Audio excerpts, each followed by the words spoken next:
ಇದ್ರೆ ಏನಾದ್ರೂ ಹೇಳ್ತೀರಾ?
ಅಯ್ಯೋ ಅದೇನ್ ಮಗಟ್ ಬಿಟ್ಟು ಹೇಳ್ರಿ ಸೂತ್ರಧಾರರೇ.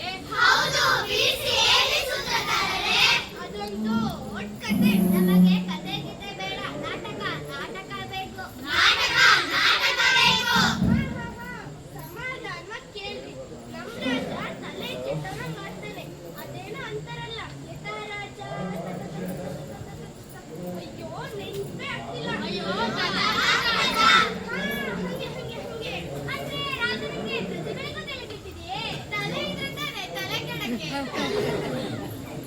ತಲೆ ಇರುತ್ತೆ, ಆದ್ರೆ ತಲೆ ಒಳಗಡೆ ಮೆದ್ಲಿನ ಬದಲು ಸಗಡಿ ಗಂಧ ಬರಿಗಳಿಗೆ ತುಂಬಿಕೊಂಡಿರುತ್ತೆ. ಯಾರಪ್ಪ ಅದು? ಮೆದುಳು ಇರೋದು ಮೆಂಟಲ್ ರಾಜ. ಅದು ಅವನೇ ಬಂದ ನೋಡಿ.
ಮಂತ್ರಿಗಳೇ, ನೀವು ರಾಜ್ಯದ ವಿಷಯ ಅಪ್ಡೇಟ್ ಮಾಡಿ. ನಮ್ಮ ರಾಜ್ಯದ ಪ್ರಗತಿ ಏನು ಗೊತ್ತಿದೆ, ಬಹಳ ಖ್ಯಾತಿಗೊಂಡಿದೆ. ರಾಜ್ಯ ಅಂತ ಸುಖ್ಯಾತಿಗೊಂಡಿದೆ. ಜನರೆಲ್ಲ ಒಂದೊತ್ತು ಊಟ ಮಾಡಬೇಕೆಂದು ಆಜ್ಞೆ ಹೊರಡಿಸಿದ್ದರಿಂದ ಆಹಾರ ದವಸ ಧಾನ್ಯ ಇಮ್ಮಡಿಯಾಗಿದೆ, ಡಬ್ಬಲ್ ಆಗಿದೆ. ಹೌದು, ಹಸಿದವರಿಗೂ ಬೆಳೆದವರಿಗೂ ಸಹ ಅನ್ನ ಸಿಗದೆ ಕೊಳೆತು ಹಾಳಾಗಿದೆ. ಇಲ್ವೇ ಈ ಎರಡು ಕಾಲಿನ ಹೆಗ್ಗಣಗಳ ಪಾಲಾಗಿದೆ. ಬಾಲ ಕಾರ್ಮಿಕರ ಪದ್ಧತಿ ಮುಂದುವರಿಸಿದ್ದರಿಂದ ಶಾಲೆ ಕಟ್ಟಲು ಶಿಕ್ಷಕರ ವೇತನ ಖರ್ಚು ಉಳಿದಿದೆ. ಏನಾಗ್ನೆಯೋ ಏನ್ ಯೋಚನೆಯೋ ನೋಡಿದ್ರಲ್ಲ, ಮಕ್ಕಳು ಕನಸಿನಲ್ಲಿಯೂ ಸಹ ಶಾಲೆಯ ಮುಖವನ್ನು ಕಂಡಿದ್ದೇ ಇಲ್ಲ. ಇನ್ನು ನಾಟಕ, ಚಿತ್ರ, ಕಲೆ, ಕುಣಿತ ಇವೆಲ್ಲ ಕನಸಿನ ಮಾತು. ಅದ್ಭುತ ಅದ್ಭುತ, ನಮ್ಮ ಯೋಜನೆಯು ಎಲ್ಲಾ ಅದ್ಭುತ. ಒಂದೇ ಚಪ್ಪಾಳೆ ತಟ್ಟಿನವರಿಗೆ.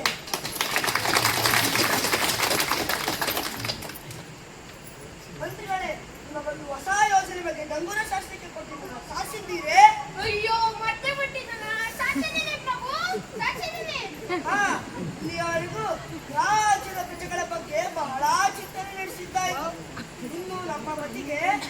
ಶಾಂತಿ ಬೇಕಿದೆ, ಶಾಂತಿ ಬೇಕಿದೆ.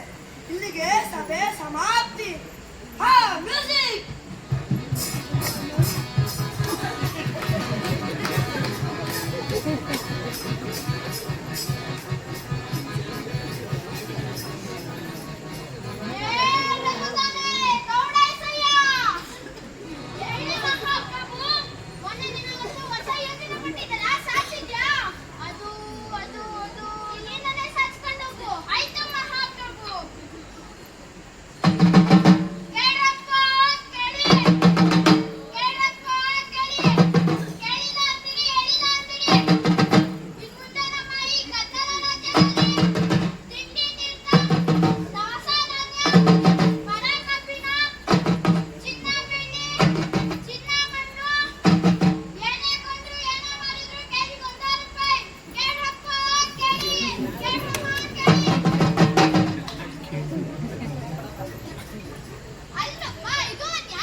ನಡಿ, ಇಲ್ಲಿಂದ ದೂರ ಹೋಗೋಣ.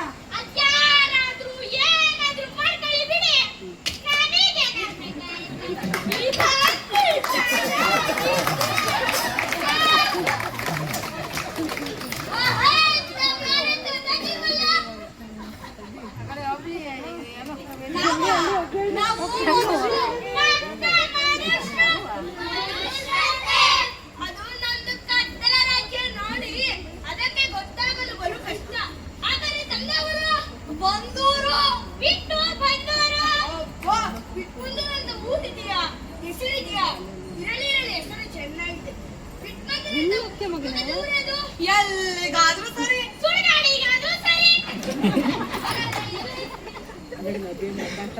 ಅಯ್ಯಯ್ಯೋ ಶಿವ ರಾಮ ರಾಮ ಕೃಷ್ಣ ಕೃಷ್ಣ. ನೋಡಪ್ಪ, ನಮ್ಮಂತ ಸಾಧು ಸಂತ ಸನ್ಯಾಸಿಗಳಿಗೆ ಯಾವಾಗ್ಲೂ ಒಂದೂರು ಅನ್ನೋದಿರೋದಿಲ್ಲ. ಅದನ್ನ ಬಿಡು. ನಿಮ್ಮೂರಿನ ವಿಶೇಷತೆ ಏನು?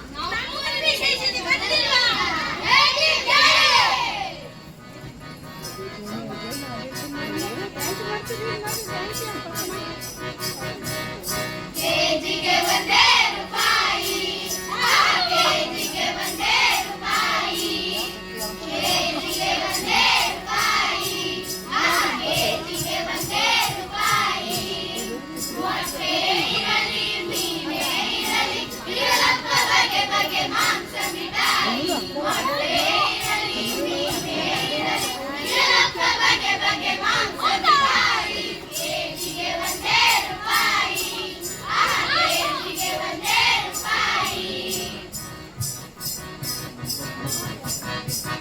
ಪಿಜ್ಜಾ ತಿನ್ನೋ, ಬರ್ಗರ್ ತಿನ್ನೋ, ಫ್ರೈಡ್ ರೈಸ್, ಕಾಫಿ, ನೂಡಲ್ಸ್ ತಿನ್ನೋ, ವಡಾ ತಿನ್ನೋ, ಬೋಂಡಾ ತಿನ್ನೋ, ಮಿರ್ಚಿ ಬಜ್ಜಿ ಗುಡ್ಸಿ ತಿನ್ನೋ. ಪಿಜ್ಜಾ ತಿನ್ನೋ, ಬರ್ಗರ್ ತಿನ್ನೋ, ಫ್ರೈಡ್ ರೈಸ್, ಕಾಫಿ, ನೂಡಲ್ಸ್ ತಿನ್ನೋ, ವಡಾ ತಿನ್ನೋ, ಬೋಂಡಾ ತಿನ್ನೋ, ಮಿರ್ಚಿ ಬಜ್ಜಿ ಗುಡ್ಸಿ ತಿನ್ನೋ. ಮುಕ್ಕಿ ತಿನ್ನೋ, ಮುಕ್ಕೆ ತಿನ್ನೋ, ವಿಸ್ಕಿ ತಿನ್ನೋ, ಸಕ್ಕಿ ತಿನ್ನೋ. ಮುಕ್ಕಿ ತಿನ್ನೋ, ಮುಕ್ಕೆ ತಿನ್ನೋ, ವಿಸ್ಕಿ ತಿನ್ನೋ, ಸಕ್ಕಿ ತಿನ್ನೋ. ಕೆಜಿಗೆ ಒಂದೇ ರೂಪಾಯಿ, ಕೆಜಿಗೆ ಒಂದೇ ರೂಪಾಯಿ.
ಒಂದೇ ರೈಟು. ಕಾಳ ಬಂದಿಗೆ ಒಂದೇ ಬೆಲೆ. ವರವು ಕೇಳಿದೆ ಗುರುಗಳೇ. ಕೇಳ್ದೆ, ಆದ್ರೆ ಗೀದ್ರೆ ಹೆಂಗಿರಲಿ ನಮಗೆ ಕೊನೆ ಉಸಿರಿದಾಗ ಇಲ್ಲೇ ಇದ್ಬಿಡೋಣ. ಅಯ್ಯೋ ದಕ್ಷಿಣಾಮಣಿ, ನಮ್ ಕೊನೆ ಉತ್ತಿರೋವರೆಗೂ ಇಲ್ಲಿರೋದಲ್ಲ, ನಮ್ಮ ಉತ್ತರ ಈಗ್ಲೇ ಕೊನೆ ಆಗ್ಬೋದಿಲ್ಲಿ. ನಡಿ, ಇಲ್ಲಿಂದ ಪರಾರಿ ಆಗ್ಬಿಡೋಣ. ಅಯ್ಯೋ ಯಾಕೆ ಗುರುಗಳೇ ಏನಾಯ್ತು? ಇದು ಹೇಳುವುದಕ್ಕೂ ಕೇಳುವುದಕ್ಕೂ ಸಮಯವಲ್ಲ. ಆದ್ರೂ ಹೇಳ್ತೀನಿ ಕೇಳು. ಒಂದು ಮಣ್ಣುಗಳ ಮಧ್ಯೆ ವ್ಯತ್ಯಾಸವಿಲ್ಲದ ಈ ನಾಡಲ್ಲಿ ನಾವಿದ್ರೆ ಅಪಾಯ ಕಟ್ಟಿಟ್ಟ ಬುದ್ಧಿ. ಈ ರಾಜ್ಯದಲ್ಲಿ ಜಾಣ ಯಾರು, ದಡ್ಡ ಯಾರು, ಉತ್ತಮ ಯಾರು, ಅಧಮ ಯಾರು, ಸಜ್ಜನ ಯಾರು, ದುರ್ಜನ ಯಾರು ಅಂತ ಗುರುತಿಸೋಕೆ ಆಗಲ್ಲ. ಅದಕ್ಕೆ ನಾವಿಲ್ಲಿಂದ ದೂರ ಇದ್ಬಿಟ್ಟೆ ಒಳ್ಳೆಯದು. ಈ ಸ್ವರ್ಗ ಅಂತ ಸ್ಥಳವನ್ನು ಬಿಟ್ಟು ಮನಸ್ಸು ಒಪ್ಪುತ್ತಾ ಗುರುಗಳೇ. ಸುಳ್ಳು ಇದು ಸ್ವರ್ಗದಂತೆ ಕಾಣುತ್ತದೆ, ಆದರೆ ಇದು ನಿಜವಾಗಲು ನರಕ. ನಾವೀ ಕಾವಿ ಬಟ್ಟೆ ತೊಟ್ಟರೆ ಕಣ್ಣಿನ ತಂಟೆ ಯಾರು ಬರಲ್ಲ. ಈ ಸರಿ ಸಮಾಜದಲ್ಲಿ ಬಹಳ ಮುಗಿದನು. ಯಾರಿಗೂ ತೊಂದರೆ ಮಾಡುವುದಿಲ್ಲ. ನಮ್ಮ ಕಡೆ ಕವಿದು ಬಿಟ್ಟರೆ ಅದೇ ಸಮಸ್ಯೆ. ನಿಮ್ಮ ರಾಜ ಮಹಾ ಮೂರ್ಖನಿರಬೇಕು. ಅವನ ಅಧೀನದಲ್ಲಿರುವ ನೀವು ಕೂಡ ಮೂರ್ಖರಲ್ಲದೆ ಮತ್ತಿನ್ನೇನು. ಶಿಷ್ಯ, ನಾನಂತೂ ಹೊರಟೆ. ನನ್ನ ಜೊತೆ ಬರೋದಾದ್ರೆ ಬಾ. ಗುರುಗಳೇ, ನೀವು ಪದ್ಯದಲ್ಲಿ ಗೆದ್ದಿದ್ದೀರಿ. ನಾನು ಕೆಲವು ದಿನ